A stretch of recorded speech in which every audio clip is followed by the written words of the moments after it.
Egypt, land of the pyramids and pharaohs. One of the most studied and scrutinized civilizations of the ancient world, and yet it remains veiled in mystery.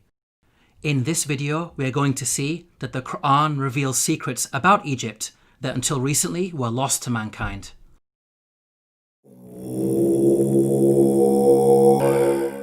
Pharaoh was a tyrant in Egypt, enslaving and persecuting the children of Israel.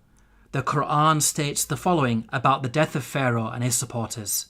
فما بكت عليهم السماء والأرض وما كانوا منظرين. Note the words, heaven and earth wept not for them. A recently unearthed pyramid text has granted us new insights into the meaning of this verse.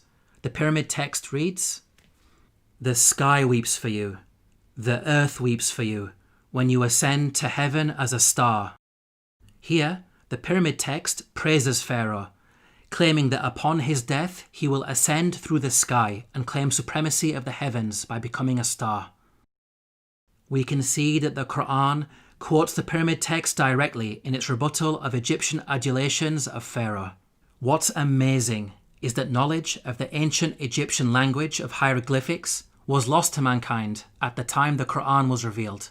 It wasn't until the discovery of an artifact known as the Rosetta Stone in the 18th century, over 1,000 years after the revelation of the Qur'an, that mankind has been able to fully decode the hieroglyphics.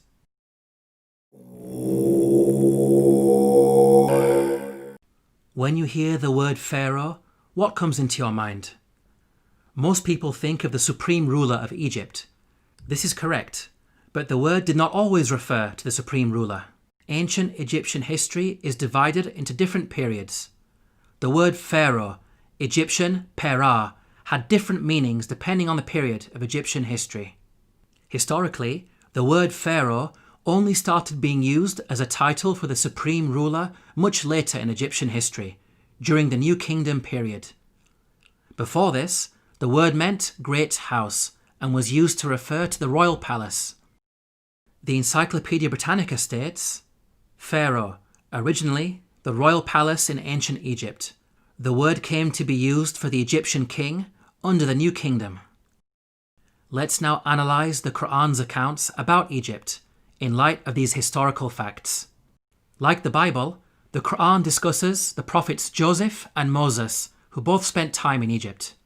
Joseph is dated by scholars to either the Middle Kingdom or Second Intermediate period, well before Pharaoh meant ruler. In the story of Joseph, the Qur'an repeatedly uses the word king to refer to the ruler of Egypt. He is never once called Pharaoh. Moses is dated by scholars to the New Kingdom period. In the story of Moses, the Qur'an repeatedly calls the ruler Pharaoh. He is never called king. We can see that the Qur'an is accurate in its use of language when it comes to describing the leader of Egypt at different periods in its history. How could the author of the Qur'an have known this? The only source of information about ancient Egypt that would have been readily available are the Bible-based stories.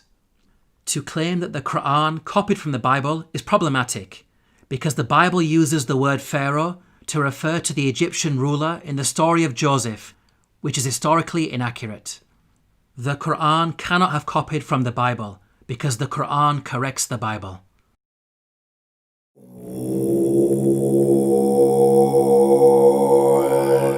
The Bible explicitly states that at the time of the Exodus, the Israelite men were vast in number. The Israelites journeyed from Ramesses to Sukkoth. There were about 600,000 men on foot, besides women and children. If we factor in the women and children, then the total number of Israelites would realistically be in the millions.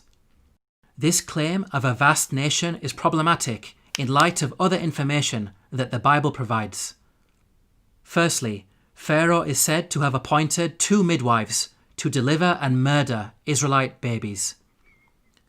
The king of Egypt said to the Hebrew midwives, whose names were Shiphrah and Puah, "When you are helping the Hebrew women during childbirth on the delivery stool, if you see that the baby is a boy, kill him." 2 midwives would only be sufficient for such a task if the Israelites were small in number and giving birth to a manageable number of babies. 2 midwives would not be sufficient for a vast nation of millions. Secondly, the Bible tells us that after the Exodus, God informed Israel that they would not be granted the land of their enemies straight away. But I will not drive them out in a single year, because the land would become desolate and the wild animals too numerous for you. Little by little, I will drive them out before you, until you have increased enough to take possession of the land. Note the reason for the Israelites being denied immediate possession of the land. It is said that wild animals will overpower them. Such a statement only makes sense if the Israelites were small in number and not a vast nation of millions, as the Bible claims. By contrast, the Qur'an states that the Israelites were only a small band at the time of Moses. فأرسل فرعون في المدائن حاشرين إن هؤلاء لشرذمة قليلون. We can see that the Qur'an fixes the contradictions that are present in the biblical narrative.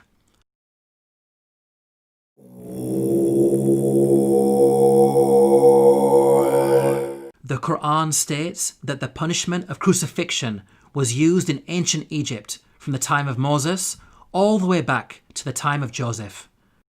Now, the word crucifixion typically brings to mind the Roman cross. However, in antiquity, there were different forms of crucifixion. Professor of Archaeology David Chapman wrote, "In studying the ancient world, the scholar is wise not to differentiate too rigidly the categories of crucifixion, impalement, and suspension. Hence, any study of crucifixion conceptions in antiquity must grapple with the broader context of the wide variety of penal suspension of human beings. The Arabic words translated as crucified in the Quranic verses all contain the root word solaba. Arabic dictionaries state that this root carries a number of meanings, including to harden or stiffen and to extract oily matter from bones. This word does not only mean death by being hung on a Roman cross. Rather, it indicates any method of execution which makes the body hardened or stiffened and results in the leaking of bodily fluids. So, impalement, suspension, and the Roman cross are all included without making any distinction. Archaeological evidence shows that the ancient Egyptians used to crucify people by impalement on a stake. The following entry is taken from an Egyptian-German dictionary of hieroglyphics. Note the hieroglyph which depicts an impaled man. This is a punishment that was used throughout the different periods of ancient Egypt. The Abbot Papyrus is dated to the New Kingdom period. It mentions an oath that includes impalement. He took an oath on pain of being beaten and of being impaled. The earliest evidence for crucifixion by impalement is Papyrus Bulaq 18, which is dated to the early Second Intermediate period. It states, "A bloodbath had occurred with wood. The comrade was put on the stake." We can see that crucifixion by impalement on a stake was carried out during the New Kingdom period, and at least as far back as the Second Intermediate period. These time periods cover both Moses and Joseph, which shows that the Qur'an is historically accurate. As well as mentioning crucifixion, the Qur'an also narrates the following threat of mutilation made by the Pharaoh of Moses. لأقطعن أيديكم وأرجلكم من خلاف ولأصلبنكم أجمعين. Historically, we know that capital punishment in ancient Egypt became more severe with the advent of the New Kingdom period, which is the time of Moses. In fact, the specific punishment of mutilation is primarily associated with the New Kingdom period. For example, the Turin Judicial Papyrus records, persons to whom was done punishment by severing their nose and ears on account of them ignoring the good instruction said to them. These details about crucifixion and mutilation are missing in the Bible. There is a Jewish commentary, the Midrash Shemot Rabbah, which mentions Pharaoh threatening Moses with burning and crucifixion. But this is a much later work that was composed centuries after the Qur'an was revealed.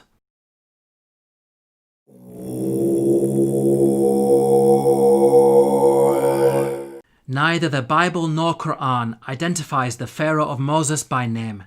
We can use the details provided in the scriptures to try to identify the Pharaoh. Both scriptures speak of the Israelites being taken into slavery before the birth of Moses. The use of Semites for slave labour occurred only during the New Kingdom period. So, we can place Moses somewhere in the New Kingdom period. This gives us a list of 33 possible pharaohs.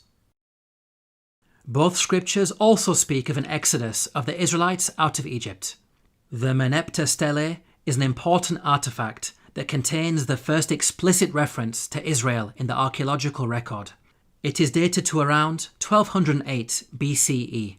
It discusses the land of Canaan and mentions the Israelites in relation to Canaan, indicating that the Exodus had already taken place by this date. The artifact is contemporaneous to the pharaoh Merneptah. This means that the Exodus had to take place before Merneptah, since Merneptah was alive and in power after the Exodus and not drowned in the sea. This establishes an upper boundary in the timeline of the pharaohs. From the point of view of both the Bible and Qur'an, we are now left with 18 pharaohs as candidates who may have ruled during the time of Moses. Let's now delve deeper into the biblical narrative. The Bible claims that there were 2 different pharaohs who were in power.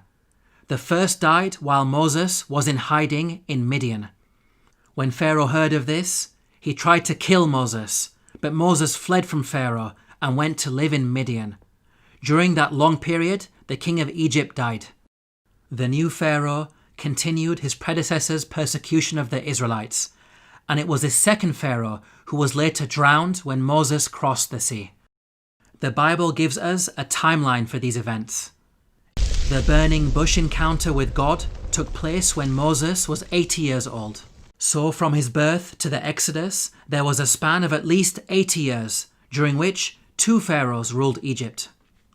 Now, there is a big problem if we compare this biblical narrative to the timeline of the pharaohs. We've seen that the Bible claims exactly 2 pharaohs ruled during the 80-year period from the birth of Moses to the Exodus. If we consider the number of years that each of the pharaohs ruled, we can see that there is no 80-year period during which only 2 pharaohs ruled. Any given 80-year period will give you at least 3 pharaohs in power. We can see that the biblical narrative contradicts the historical evidence. Let's now compare the Quranic narrative.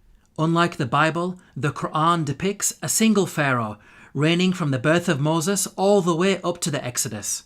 The Qur'an informs us that Moses fled to Midian when he reached the age of maturity. The Qur'an defines the age of maturity as 40 years old. The Qur'an also informs us that during his time in Midian, Moses spent 8 to 10 years in the service of his father-in-law before returning to Egypt to face Pharaoh. This means that Moses was at least 48 years of age when the Exodus happened. The only Pharaoh during the New Kingdom period who had such a lengthy reign as an absolute ruler was Ramesses II, who ruled for 66 years. The Quranic account is perfectly in line with the historical evidence and fixes the chronological issues that are present in the biblical narrative.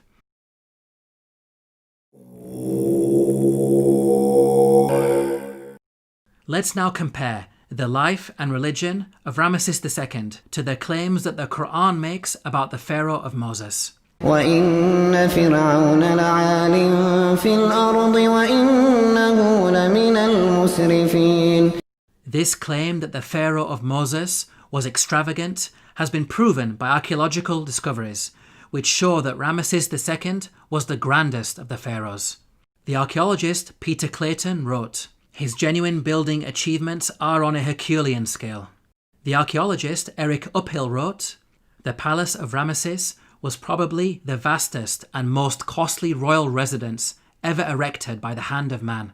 The Egyptologist Kenneth Kitchen wrote, Certainly, in his building works for the gods, Ramesses II surpassed not only the 18th dynasty, but every other period in Egyptian history. With regards to the religion of the Pharaoh of Moses, the Qur'an makes the following claim. فحشر فنادى فقال أنا ربكم الأعلى. The Qur'an states that the Pharaoh of Moses was arrogant, exalting himself to the position of God. Modern archaeological discoveries have proven this to be true. Ramesses II built the great temple at Abu Simbel to honour himself. Its entrance is flanked by 4 colossal statues of Ramesses II, which dwarf the statue of Ra Horakti, god of the horizon, located above it. This temple also contains an image of Ramesses II making a sacrifice to his divine self.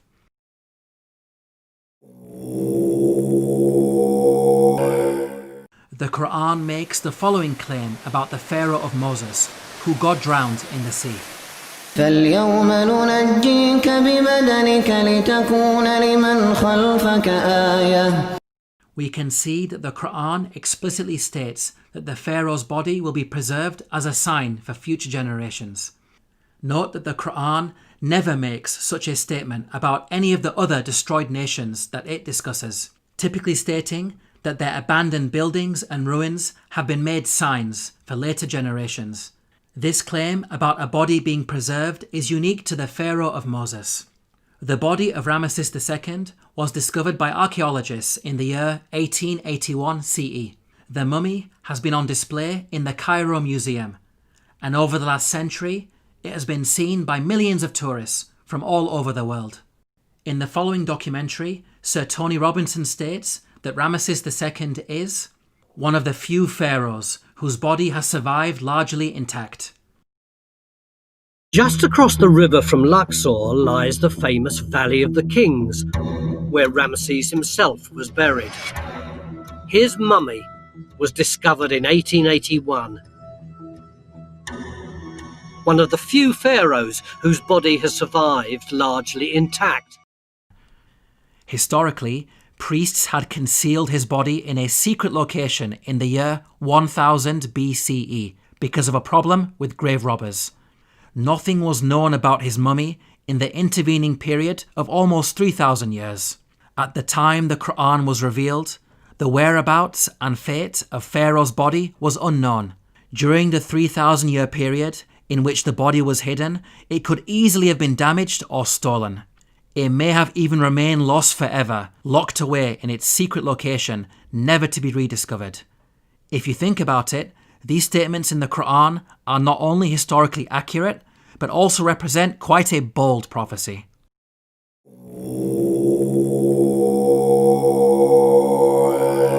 The Bible informs us about a series of plagues that God brought upon Egypt.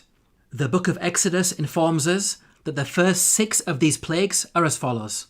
First, the Nile was turned into blood. Second, masses of frogs. Third, swarms of mosquitoes. Fourth, swarms of flies. Fifth, the death of livestock.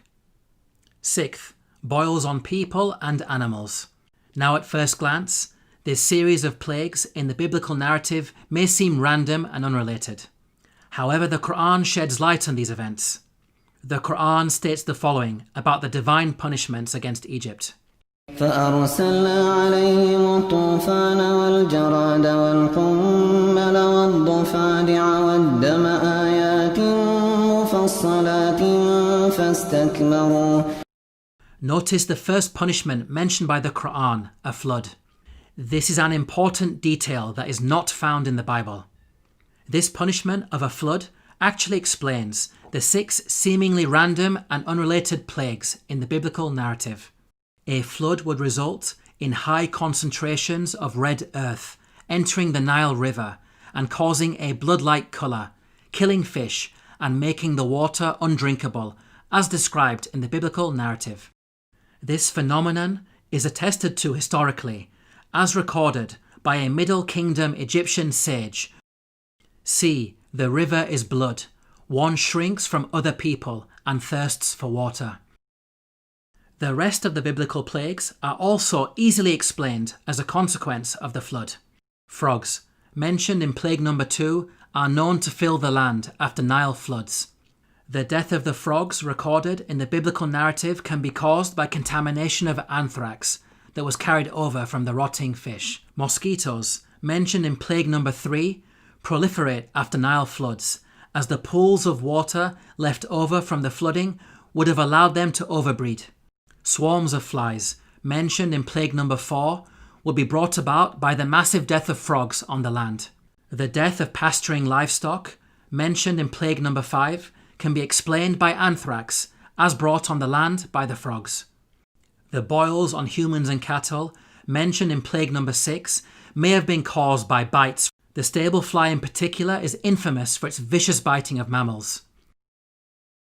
We can see that the Qur'an's mention of a flood easily explains the biblical plagues, which are not random as initially appears to be the case, but in fact a series of interrelated events.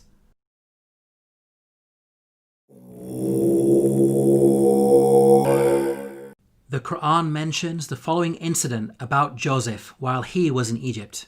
وشروه بثمن بخس دراهم معدودة وكانوا فيه من الزاهدين. Here the Qur'an states that Joseph was sold for a paltry price. The Arabic phrase used is darahima ma'dudatin, which contains the words dirham and ma'dud. Dirham means a unit of silver coinage or weight. Ma'dud means countable or limited in number. So the Qur'an is making the claim that Joseph was sold for a small amount of countable silver. There is plenty of historical evidence that standardized units of silver were used in transactions in ancient Egypt. Small pieces of silver, known as shati, were used in trade. The tomb of Nyanknum and Khnumhotep is dated to the Old Kingdom period. It contains a scene of a busy open-air market with goods for sale. Cubits of cloth, for example, are said to be sold for 6 shati. The Rind mathematical papyrus is dated to the Second Intermediate period. It discusses the relative values of gold, silver and lead in terms of shati. Small silver bars bearing the name of Pharaoh Tutankhamun have been dated to the New Kingdom period. They are inscribed with a hieroglyphic which states, Tutankhamun, ruler of Heliopolis in Upper Egypt. Until recently, historians believed that the minting of precious metals was a later Greek invention. These recent Egyptian archaeological discoveries have forced historians to completely revise their understanding of coinage in the ancient world. How is it possible that such knowledge was revealed in the Qur'an nearly 1,500 years ago? The Bible mentions that Joseph was sold for 20 of silver. However, this sale is said to have taken place with some Arabs outside Egypt. By contrast, the Qur'an states that the sale took place inside Egypt. So, the Bible could not have been used as a source by the Qur'an. It is in fact the Bible that contains historical errors when it comes to coinage. For example, the Bible makes the claim that a gold coin known as the darik was used at the time of King David. They gave toward the work on the temple of God 5,000 talents and 10,000 darics of gold. As historians point out, the darik is named after the Persian leader Darius the Great, who lived hundreds of years after King David. The Jewish Encyclopedia acknowledges this error. A notable instance of anachronism occurs in 1 Chronicles 29:7. Gold darics, coins which were not struck before the time of King Darius I, i.e., more than 400 years after David.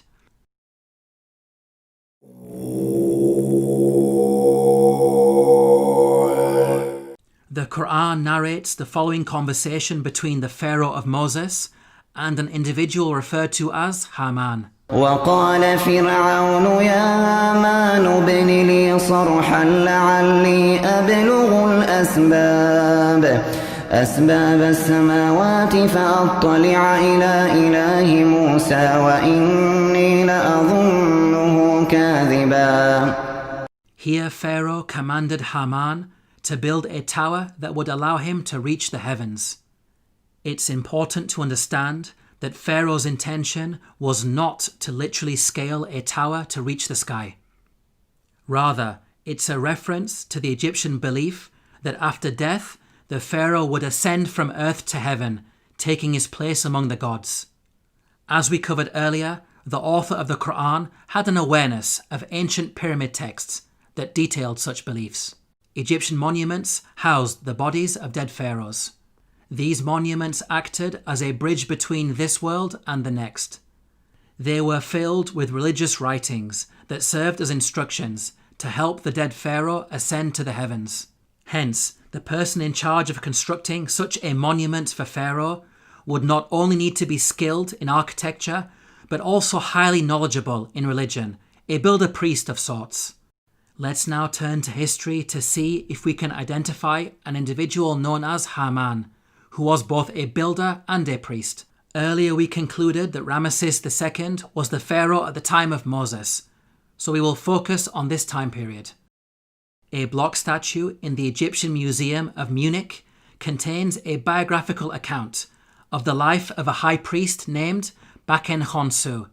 In his own words he states, "I am one truly reliable, useful to his Lord, who performs beneficent deeds within his temple. I being principal chief of works in the estate of Amun, I erected obelisks of granite stone whose tops reach to the sky." Here, Baken Khonsu tells us that he served the pharaoh in two ways, first by performing rituals in the temple, and second as chief architect. In fact, Baken Khonsu was an architect extraordinaire, being one of the greatest in all of ancient Egypt. He is responsible for constructing the Temple of Amun at Karnak, a monument that remains one of the largest religious structures ever created by man. With regards to the priesthood, Baken Khonsu informs us that he had a very long and illustrious career. "I was a third prophet of Amun for 15 years. I was a second prophet of Amun for 12 years. He appointed me high priest of Amun for 27 years. Here Baken Khonsu is stating that he served the god Amun throughout his priestly career. Amun is the name of an Egyptian deity who rose to prominence during the New Kingdom period. By the time Baken Khonsu died, he had been a priest for many decades, having served Ramesses II as high priest throughout his reign. Both Ramesses II and Baken Khonsu were contemporaries who died around the same time. What about the Qur'an's mention of Haman? How does it relate to Baken Khonsu? Baken Khonsu referred to himself by the title High Priest of Amun. The actual phrase in the hieroglyphics is Ham, Nata, Tapi, Amana. The word Ham literally means servant, and Amana is how you articulate the name of the god Amun in Egyptian. Baken Khonsu was Ham Amana, meaning servant of Amun. The Qur'an's mention of Haman may be simply an Arabized version of the Egyptian Ham Amana. Let's now summarize the main points about Baken Khonsu. He was a senior-ranking figure under Pharaoh Ramesses II, acting as both high priest and chief architect. He served in the temple of the god Amun and thus had the title Ham Amana. It is clear that all of the historical evidence fits perfectly with the Quranic narrative. Now it's important to point out that the Bible also mentions a Haman, but the resemblance is only in name. The biblical Haman served under a Persian king and bears no relation to the Quranic Haman of Egypt. Yet again, these are details that are completely missing in the biblical narrative.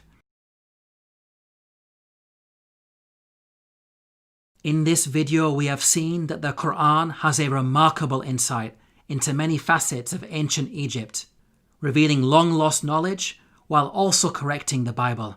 Claims that the author of the Qur'an copied from the Bible are clearly rubbished in light of such facts. The Qur'an boldly declares its origins. تنزيل الكتاب لا ريب فيه من رب العالمين. To learn more about the miracles of the Qur'an, Please download your free copy of the book, The Eternal Challenge, at the link below.